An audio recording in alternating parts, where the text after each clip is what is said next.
Coming up on Nightside on Fox 9, we break down the latest coronavirus cases, including how many people are in the ICU and how many have now been discharged.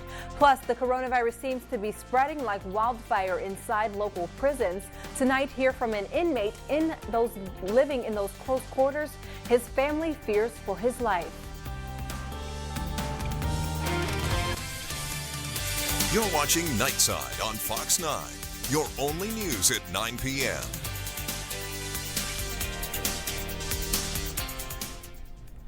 Good evening and thank you for joining us for Nightside on Fox 9. I'm Aziza Schuler. Imperial County now has 1,443 confirmed cases. 26 people in the valley have died. 807 have recovered. Yuma County has 936 positive cases. That's almost 100 new cases in just 24 hours. 14 people in Yuma County have now died from it. In Arizona, the majority of those dying are over the age of 65. More than 18,000 people have been tested in our region. New tonight, for the first time, we are confirming a total of 106 COVID-19 patients have been discharged from Yuma Regional Medical Center since the coronavirus hit Yuma County. Let's put this into perspective. Roughly 11% of the people tested for COVID-19 in Yuma County have tested positive. And according to YRMC, somewhere between 60 and 80% of people with the virus are not hospitalized. That's why they're reassuring the community it has the virus under control and are not at capacity. Every year we get an extra 100,000 people that come to Yuma, and we're used to having to staff up to deal with those patients. If we need to open up, say, another ICU, we can use our PACU, we can use our cath lab. We're not at capacity. As of Thursday, only 42% of its ICU was filled with COVID-19 patients. However, YRMC tallies 14 total deaths, confirming not all were Yuma County residents. We have some much needed relief for Arizona parents who essentially became homeschoolers overnight. The governor announced today schools will reopen in the fall at the start of next school year. There will be a detailed plan on how exactly they plan to do so safely on June 1st. Governor Doug Ducey also announced that summer youth sports and day camps can also start back up. To be clear, for those of you in Imperial County, information on when schools may reopen has not yet been announced. The governor also announced more than $11 million from the CARES Act will be provided to Yuma to support public safety efforts. This comes as cases continue to climb in our region. The California Medical Assistance Team, also known as CalMatch, has been essential in providing emergency services to areas in California that have been highly impacted by COVID-19. These healthcare providers get deployed across the state to places where their help is most needed. 3 AMR paramedics in Imperial County were recently deployed with CalMatch in Northern California. As a paramedic, as an EMT, as a nurse, you're taught, the healing hand, the touching hand, the warmth of a conversation, the warmth of a smile. It makes it really hard to really show the patient that you're smiling, that you're trying to interact with them when you're gowned up from the feet all the way up, mask. Cordova says that all deployed paramedics have returned home. With the surge of COVID-19 cases in Imperial County, local paramedics are needed at the home front. Now across the border, the coronavirus has now killed 4 Mexicali police officers and more than 40 officers have been infected. The Mexicali Police Department also confirmed it closed 5 police substations as a result. The 4 Mexicali police officers died in less than 2 weeks. We mourn the death of the police officer. We're doing everything possible to prevent the spread of the virus among the police.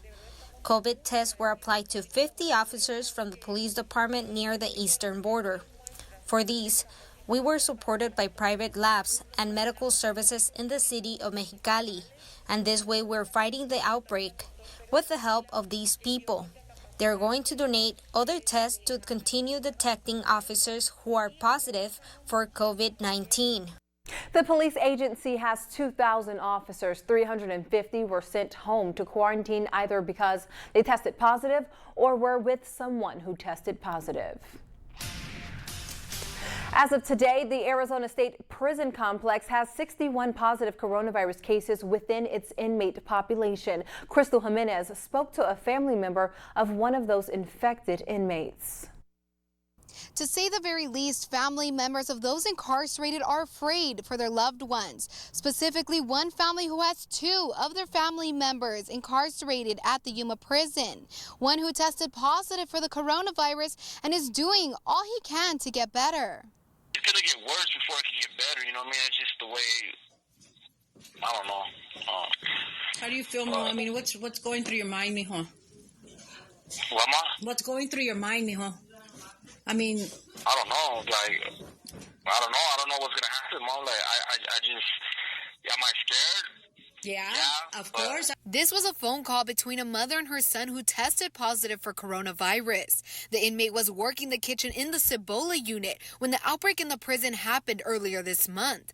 His sister Bianca says he wasn't experiencing any symptoms until her brother claims all the inmate kitchen workers were quarantined together after learning about the Trinity prison worker who tested positive. He felt nothing. He didn't feel nothing at all. Like he didn't even think he had it. And then they just threw him in this yard, the quarantine yard, and then they tested him eventually, and he did have it. The ADCRR claims to be isolating all infected inmates from the general population. But one thing the inmates are worried about is a lack of social distancing, being in such tight quarters, claiming this is even the case in the building where those infected are housed. He said that they're probably like 4 feet away from each other. You know, they're all thrown into this warehouse setting, and that there's literally no space for them. In a response from the ADCRR about this, it says social distancing is not easy in a congregate care setting. However, each of the inmates are provided face coverings and continue to be encouraged to wash hands regularly. It also claims that all infected inmates are currently asymptomatic. One correctional officer we spoke with says those working the quarantine unit are given hazmat suits to protect them from the virus. These same SEALs are said to be doing all they can to help with the situation they're all in. They're trying to do what they can for them, that they're trying to take care of not only the quarantine people, but also the other individuals on the yard, and that he doesn't blame it on them. Next week, we bring you how the Puente Human Rights Movement is fighting for the early release of certain inmates to help prevent the spread of the virus from getting worse. Reporting in Yuma, Crystal Jimenez, News 11. Thank you, Crystal. The Department of Corrections also says medical staff is continually monitoring these inmates no less than 3 times a day and respond instantly if a medical issue arises. It also released new information on testing being done for all correctional officers and contractors at the Yuma prison. They will be testing more than 1,000 of these prison workers. The tests are conducted as a partnership from Regional Center for Border Health and the Department of Corrections. Now to the jail in the Valley. The Imperial County Sheriff's Office says it will continue to follow the same protocol until further notice. When the stay-at-home order began in March, visitations came to an end and will stay that way indefinitely. The Chief Deputy Sheriff says they do not know when they will resume to normal. We have not gotten to a point where we're ready to discuss that open date for public to be a part of normal business or what we thought was normal prior to COVID.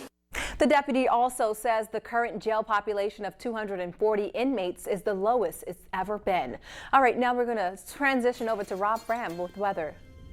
We haven't quite made it to June yet, and we have yet another excessive heat episode here in the desert Southwest. Let's take a peek at what we're seeing with your RV World of Yuma Sky Cam, and we get the Yuma view of the nightlife here in the desert Southwest on this Friday's Eve. Feels great to say Friday's Eve. Here's what we're looking at with your heat alert from the desert Southwest perspective. We have the excessive heat warning that continues. We've been through it now 2 full days, and yet we have 1 more full day of this yet to go. We'll tell you how it's going to go and what could happen beyond the fact coming up.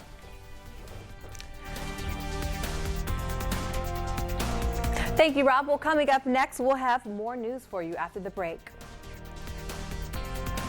Did you know that the personal injury insurance companies are not on your side? This is why you need an experienced and trusted attorney. I'm personal injury attorney David Karnas. I have 25 years of experience in personal injury law.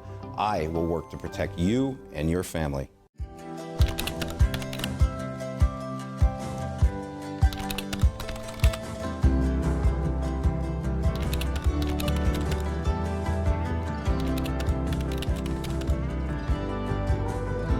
When you think of a bank, you think of people in a place.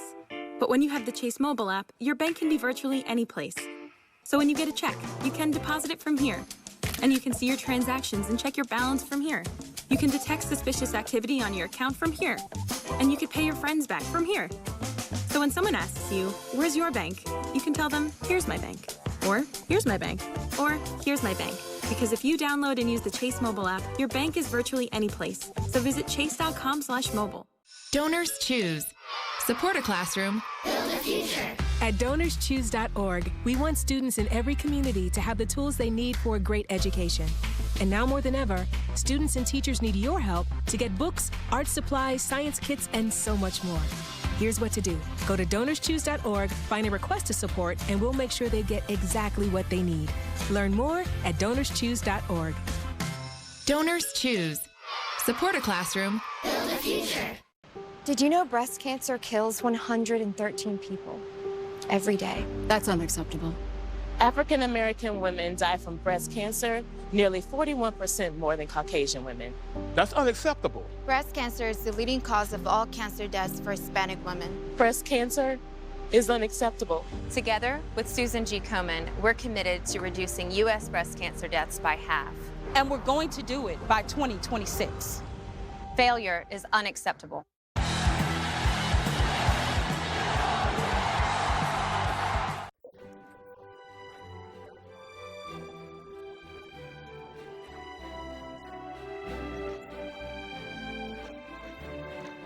This Friday! This drink tastes so good, honey. We asked, will it grill? The flavor is worth the wait, honey. Plus, your key to quick curls. This trick is for our real fam that want the beautiful beach wave. We look like a gospel choir right here. Friday at the Real.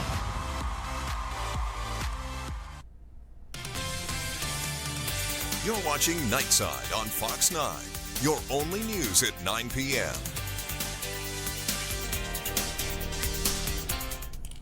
President Trump signing an executive order that takes aim at social media companies like Twitter and Facebook's legal protections. Lawmakers are divided about what impact it will actually be able to have. Fox News correspondent Ray Bogan reports. Therefore, today I'm signing an executive order to protect and uphold the free speech and rights of the American people. President Trump signed an executive order curtailing legal protections for social media platforms. What they choose to fact check and what they choose to ignore or even promote is nothing more than a political activism group. The order focuses on Section 230 of the 1996 Communications Decency Act, which shields companies like Facebook and Twitter from liability and lawsuits for content people post on their sites. It comes after Twitter put fact checks on the bottom of President Trump's tweets about mail-in ballots. The ACLU said in a statement, the president doesn't have the authority to make these changes with an executive order. They added, quote, if platforms were not immune under the law, then they would not risk the legal liability that could come with hosting Donald Trump's lies, defamation, and threats. Washington lawmakers have become increasingly skeptical of social media giants' growing influence and their immunity from liability. They're all about making money. Their business model is to make money at the expense of the truth and the facts. Facebook CEO Mark Zuckerberg says an executive order is the wrong move. I think a government choosing to censor a platform because they're worried about censorship doesn't exactly strike me as the right reflex there. Twitter CEO Jack Dorsey says his company will continue to point out tweets that are inaccurate or disputed. He says the goal is to provide additional information so people can make their own judgment. Ray Bogan, Fox News. Protests erupting in Minneapolis and across the country in response to the death of George Floyd during an arrest on Monday. Nadia Romero is in Minneapolis, where violence erupted overnight as protesters demand justice. Outrage and grief boiling over.